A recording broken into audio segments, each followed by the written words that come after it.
नमस्कार, स्वागत है आपका हमारी खास पेशकश बजट पास किसानों की बड़ी आस। यानी 1 फरवरी को बजट पेश होने वाला है। ऐसे में किसानों को इस बार काफ़ी उम्मीदें हैं। क्या कुछ किसानों के लिए ऐलान हो सकते हैं और किसानों के लिए क्या ज़रूरत है, क्या कुछ ऐलान खेती किसानी के लिए होना चाहिए, आज इन तमाम मुद्दों पर चर्चा करेंगे। हमारे साथ दो खास मेहमान हैं। अनिल घनवट है, प्रेसिडेंट है स्वतंत्र भारत के, और विनोद आनंद है, मेंबर हैं एमएसपी कमेटी के।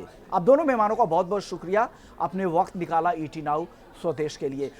विनोद जी, सबसे पहला मेरा सवाल आपसे होगा। उम्मीदें तो हर साल हर बार बजट में काफ़ी कुछ रहती है, हालांकि इस बार अंतरिम बजट है, उसके बावजूद खेती किसानी के लिए काफ़ी कुछ उम्मीदें हैं। आपको क्या लग रहा है, ऐसी कौन सी 5 बड़ी बातें हैं जो खेती किसानी के लिए ऐलान होना चाहिए? आपको क्या लग रहा है, वो कौन से ऐसे 5 की पॉइंट्स हैं? सबसे पहले अभी के दौर में किसान एनर्जी जनरेटर कैसे बने, यानी कि बायोइथेनॉल, कंप्रेस्ड बायोगैस, इन चीजों में किसानों की भागीदारी कैसे हो, उस मूल्य श्रृंखला में किसान कैसे आए, इसकी व्यवस्था होनी चाहिए, पहली बात। दूसरी बात, जो कुछ बड़े इन्वेस्टमेंट एग्रीकल्चर में अभी तक नहीं हुए हैं, उसकी दशा दिशा ठीक करनी होगी।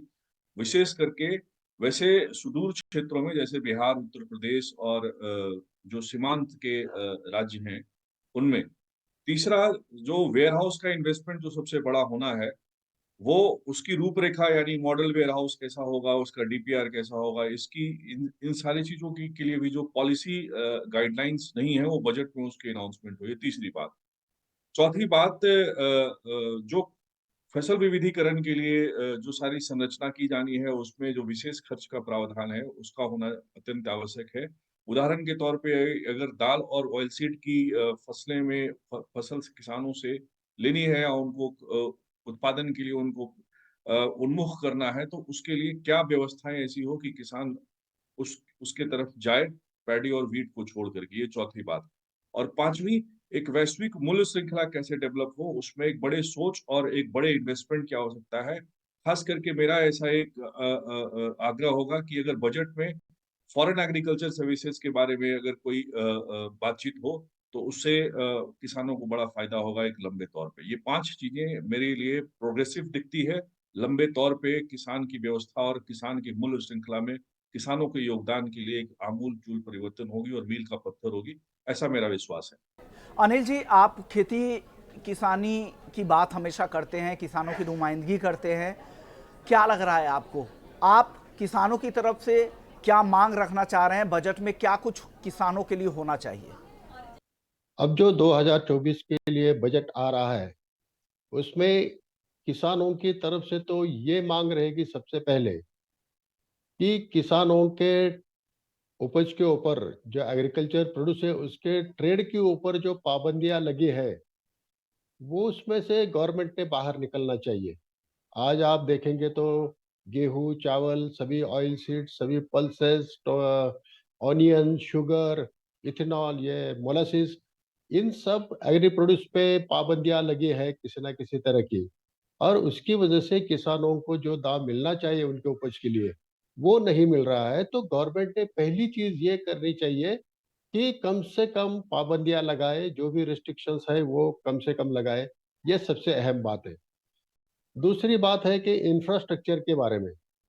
खेती करनी है तो उसको बिजली चाहिए, पानी चाहिए, उसके खेत तक का अच्छे रास्ते होने चाहिए, स्टोरेज फैसिलिटीज होनी चाहिए। उसके लिए कुछ बजट ज़्यादा बढ़ाना चाहिए, क्योंकि आज महाराष्ट्र में खेती के लिए जो बिजली दी जाती है कृषि के लिए, वो सिर्फ रात को दी जाती है। और किसान इतनी जबरदस्त ठंड में खेती में अपने फसलों को पानी देने जाता है। और अगर गवर्नमेंट प्राइवेटाइज कर देता है ये पावर सेक्टर को, तो काफी कंपनियां इसमें आके खुद के सोलर यूनिट्स लगा के किसानों को बिजली सप्लाई कर सकती है।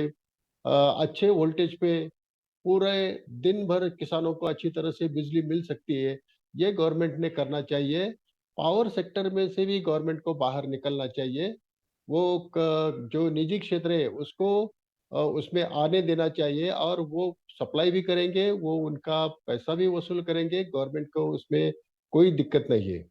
इरिगेशन फैसिलिटीज बढ़नी चाहिए। आज भी बहुत कम इरिगेशन हो रहा है। इरिगेशन के लिए जो भी पैसा जा रहा है वो करप्शन में जा रहा है, काम कुछ नहीं हो रहा है, सिर्फ आंकड़े बताए जा रहे हैं। तो इरिगेशन फैसिलिटीज कैसी और पानी का सदुपयोग हो, उसमें वेस्टेज ना हो, इसके लिए ड्रिप को और भी बढ़ावा देना चाहिए। गवर्नमेंट ने उसकी सब्सिडी भी हालत में बंद कर दी है। तो ये सब चीजें हैं, इसके लिए गवर्नमेंट ने सतर्क रहना चाहिए और इसके लिए ज्यादा बजट देने की जरूरत है। और भी कुछ चीजें हैं जो किसानों के लिए बहुत अहम होती है। तो गवर्नमेंट अभी कुछ इंटरेस्ट सब्सिडी देती है, लेकिन इंटरेस्ट सब्सिडी देने से कुछ नहीं होता। गवर्नमेंट की पाबंदियों की वजह से किसानों को लागत मूल्य भी नहीं निकल रहा है। तो इसके लिए गवर्नमेंट ने एक बार किसानों का पूरा जो ऋण है, उस ऋण से किसानों को मुक्त करने की अभी जरूरत है, क्योंकि किसान खुदकुशी कर रहा है। औसतन रोज 12 किसान खुदकुशी कर रहे हैं, ऐसा रिकॉर्ड कहता है। तो ये बहुत ही बुरी बात है। किसानों को इस ऋण से पूरी तरह से एक बार मुक्त करने की जरूरत है, और इसके बाद पाबंदियां ना रहे तो किसानों को कर्ज लेने की जरूरत नहीं, और लिए भी तो वो चुकाने की उनकी हैसियत होगी, उनकी कैपेसिटी होगी। और इंटरनेशनल मार्केट में अगर भारत के किसानों को compete करना है, गवर्नमेंट अगर निर्यात पे पाबंदियां नहीं लगाती, और भारत का किसान अगर इंटरनेशनल मार्केट में उसको स्पर्धा करनी है, तो हमारे देश की जो फसलों की प्रोडक्टिविटी है वो बहुत ही कम है। जो बाकी देश है, ब्राजील हो, अर्जेंटीना हो, इजराइल हो, चाइना हो, इनके मुकाबले हमारे देश के किसानों की प्रोडक्टिविटी बहुत कम है। और इसका कारण है कि टेक्नोलॉजी, जो टेक्नोलॉजी पूरे दुनिया में बाकी देश इस्तेमाल करते हैं, वो हमारे किसानों को नहीं दी जा रही है। उस पे पाबंदियां लगी है, बैन लगे हैं, या परमिट नहीं हो रहा है। अगर वो टेक्नोलॉजी भारत के किसानों को मिल जाती है, तो भारत का किसान भी बहुत अच्छी तरह से अंतर्राष्ट्रीय बाजार में स्पर्धा कर सकता है, और अच्छे दाम मिल सकते हैं। ये हमने करके दिखा है कपास के बारे में। बाकी देशों के किसानों को काफी सब्सिडी होने के बावजूद भी इंटरनेशनल मार्केट में भारत का किसान जीता है, सबसे बड़ा एक्सपोर्टर भी रहा है कुछ समय तक। लेकिन भारत देश की ये जो फ्लिप फ्लॉप पॉलिसी है, कभी हाँ कभी ना, कभी इंपोर्ट कर देते हैं, कभी एक्सपोर्ट बैन कर देते हैं, स्टॉक लिमिट लगा देते हैं, और हर तरह की पाबंदी लगा के जो अनसर्टिनिटी है, अनिश्चितता कृषि के व्यापार में हुई है। विनोद जी, आपने एग्री इंफ्रास्ट्रक्चर की बात की, वेयर हाउसिंग की बातचीत की। अब वेयर हाउसिंग को लेकर काफ़ी कुछ सवाल उठते रहते हैं। जिस तरह के लीकेजेज होते हैं, जिस तरह के पेरिशेबल आइटम के नुकसान देखने को मिलते हैं, ऐसे में क्या लग रहा है आपको, एग्री इंफ्रा को लेकर क्या कुछ करने की ज़रूरत है? विनोद जी। सबसे पहले तो ये है कि जो फार्म वेस्ट और इन चीजों का जो प्रयोग होना है, जो एग्रीकल्चर इंफ्रास्ट्रक्चर इन चीजों के साथ होनी है, वो पैक्स लेड हो, वो ना कि एक पैक्स कहीं पे है और इन्वेस्टमेंट कहीं और हो रहा है। तो जो नए पैक्स और बनने हैं, उस हिसाब से जहाँ पे वेयर हाउसेस बनने हैं, जो पहले से निर्धारित है कि हाँ भाई कम से कम 65,000 पैक्स ऑनलाइन काम कर रही है, और 3 लाख नए और बनने हैं 82,000 के अलावा। तो उनके लिए एक अलग से प्रावधान उसमें अवश्य हो एग्रीकल्चर इंफ्रास्ट्रक्चर में। पहली बात तो वो है। दूसरी बात यह है कि एक वैश्विक व्यापार से हमारा किसान कैसे जुड़े, और उसमें जो प्रोसेसिंग का की जो व्यवस्था है, या फिर जो कंप्रेस्ड बायोगैस एक बनाई जाने की बातचीत हो रही है, उस पे पैक्स जहां है, जहां वेयर हाउस है, वहीं पे इन्वेस्टमेंट हो, ना कि वहां से दूर कहीं शहरों में या फिर शहर के आसपास उस पे इन्वेस्टमेंट हो। ये दो चीजें एग्रीकल्चर इंफ्रास्ट्रक्चर और खास करके जो मूल्य श्रृंखला डेमोक्रेटाइज होनी है, उसके लिए अत्यंत आवश्यक है। तीसरी बात, कोऑपरेटिव इकोनॉमिक जोन और एक्सचेंजेस जो कोऑपरेटिव मॉडल पे डेवलप हो, उसकी रूपरेखा अत्यंत आवश्यक है। तो ये तीन बातें मिला जुला करके एग्री इंफ्रास्ट्रक्चर में किसानों को एक नया दिशा देगी, और भारत की कृषि व्यवस्था को खास करके किसानों से संबंधित मूल्य श्रृंखला को काफी एक नई रूप, नई दशा देगी। अनिल घनवर साहब, आपसे भी मेरा यही सवाल होगा, आपको क्या लग रहा है, क्या देश में जो स्टोरेज की जो कैपेसिटी है, क्या वो पर्याप्त है, या इस दिशा में अभी काफ़ी कुछ करने की ज़रूरत है? क्या इस बजट में वेयर हाउसिंग को लेकर कुछ बड़े ऐलान की उम्मीद आप लोग कर रहे हैं, और क्या कुछ करने की ज़रूरत है? अनिल जी। जो स्टोरेज फैसिलिटीज है देश में, वो स्टोरेज फैसिलिटीज पर्याप्त न होने के कारण लगभग 40% जो हमारा पेरिशेबल एग्रीकल्चर प्रोड्यूस है, उसमें फ्रूट्स है, वेजिटेबल्स है, वो खराब हो जाते हैं। तो इसमें गवर्नमेंट ने कुछ ज्यादा पैसा डालने की जरूरत है, इसको प्रोत्साहन देने की जरूरत है। जो भी कोल्ड स्टोरेजेस लगा सकते हैं, गोडाउन्स तैयार कर सकते हैं, उनको थोड़ा ज्यादा सब्सिडी देके उनको इसमें प्रमोट करना चाहिए। अगर ये होता है तो 40% तो ऐसे ही हमारा ट्रेड में ये फसल बढ़ सकती है। तो इस पे बहुत ज़्यादा ध्यान देने की ज़रूरत है।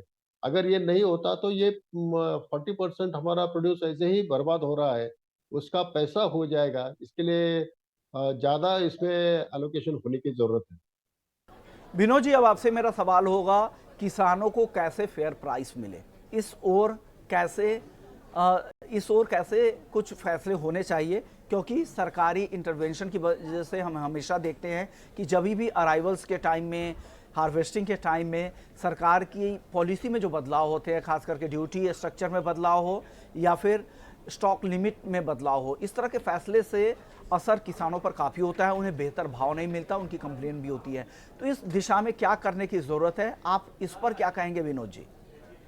बिल्कुल होना ये चाहिए कि जो एफओबी है उससे नीचे एमएसपी, वो एमएसपी से नीचे ना हो किसी भी हाल में। कितने भी कस्टम ड्यूटी फ्लक्चुएट करें प्रोडक्शन के समय में या फिर किसी भी समय में, तो जो मान के चलिए अगर खरीफ है तो खरीफ में जो एमएसपी अनाउंस हुई है उससे नीचे किसी भी हाल में एफओबी प्राइस ना हो। कोई भी या तो एक्सपोर्टर या कोई भी इंपोर्टर या कोई भी व्यापारी या कोई भी ऐसा तत्व हो जो अगर फसल इंपोर्ट करता है तो किसी भी प्रकार से एफओबी प्राइस जो है वो एमएसपी से नीचे ना हो। अगर ऐसा होता है तो उसके लिए कॉग्निजेबल ऑफेंसेस बिल्कुल होने चाहिए। वो it is a crime, it should not be done. ये बिल्कुल रोक देना चाहिए पूरी तरीके से, ऐसा मेरा मानना है। अनिल जी, आप प्रोडक्टिविटी की बात कर रहे थे, यील्ड बढ़ाने की बातचीत कर रहे थे, आपको क्या लग रहा है, क्या जीएम सीड्स के इस्तेमाल को बढ़ावा देना चाहिए? क्या इससे काम बन सकता है? और प्रोडक्टिविटी की दिशा में क्या कुछ करना चाहिए? सरकार को इस ओर कैसे ध्यान देना चाहिए और कैसे, ताकि हमारी यील्ड भी बढ़े, ग्लोबल लेवल तक हम यील्ड को ले जा सके? बिल्कुल होनी चाहिए। अगर हमें अंतर्राष्ट्रीय बाजार में उनके साथ स्पर्धा करने हैं तो जो टेक्नोलॉजी वो यूज कर रहे हैं, वो इस्तेमाल कर रहे हैं, वो हमें भी करने की परमिशन होनी चाहिए, इजाजत होनी चाहिए। काफी सालों से हम एचटीबीटी कपास उसके लिए लड़ रहे हैं, बीटी ब्रिंजल उसके लिए भी लड़ाई जारी है। अभी जीएसी ने उनको अप्रूव करने के बावजूद भी कांग्रेस के जमाने में, अब 12 साल हो गए उसको, तब से उस पे मोरेटोरियम लगा है। कोई उसको कारण नहीं है कि क्यों लगाया गया है, बस उनके मन में आया लगा दिया गया है।